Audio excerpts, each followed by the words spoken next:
পুরুষ হিসাবে আমার যে লজ্জাস্থান, এটা সব কিছু এই নকশা দেখা যায়, আছে না? আমি একবার পল্টন, আমার ছাত্র জীবনে পল্টনে গেছি, কথাটা মনে পড়ল। পল্টনে গেছি, দেখবেন যে ওখানে এই বাইতুল মোকাররমের সাইডে এই স্টেডিয়ামের এই পাশে একটা আউটার স্টেডিয়াম আছে না, হকি স্টেডিয়াম, তার চারদিকে আবার দোকান আছে না, ওই কোনায় একটা ছোট্ট মসজিদ আছে নাকি নাই? এই মসজিদে আসরের নামাজ পড়তে গেছি আমার ছাত্র জীবনের শেষের দিকে। তো এক মুরব্বী নামাজি বুড়া মানুষ, আপনারা নাম বললে সারা বাংলাদেশে মানুষ চেনে, আপনারাও চিনবেন, কিন্তু আমি নাম বলবো না। আমিও চিনি, আপনারাও চিনবেন, এক কথায় সবাই চিনবেন। তো ওই ভদ্রলোক আসর পড়তেছে, তো ওনার পোশাক হইল পায়জামা এবং পায়জামা, সাদা পায়জামা এবং এই ফাড়া পাঞ্জাবি, এটাও সাদা, পায়জামাটাও সাদা, পাঞ্জাবিটাও সাদা।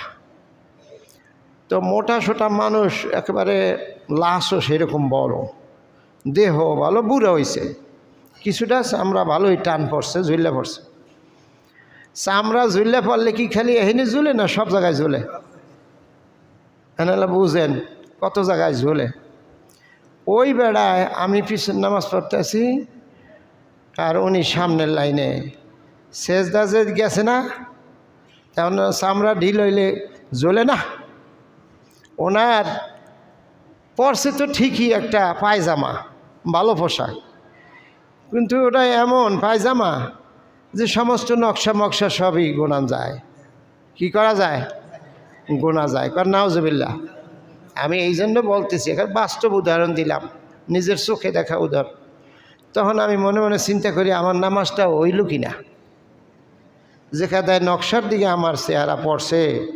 এবার তবা বললাম, নামাজ পড়ে আমি আবার আস্তাগফিরুল্লাহ রাব্বি মিন কুল্লি যামবি ওয়া আতুবু ইলাইহি, আল্লাহ আমার মাফ করে দাও। আমি লজ্জা পাই, সেই লোক কি লজ্জা পায়? আমরা গ্রামে গঞ্জে আর একটা বাস্তব কথা বলি, আমার নিজের চোখে দেখা। একদম ছোটোবেলায় গ্রামে আমাদের বাপ চাচারা খেতে ধান বীজ লাগাইতো, জ্বালা। তো সাথে আমরা ছোট মানুষ গেছি। একদিন বিকালবেলা এই গ্রামের হাটে, গ্রামের বিকালে হাট হয়, কি হয়, আসরের আগে আগে 3টা থেকে মাগরিবের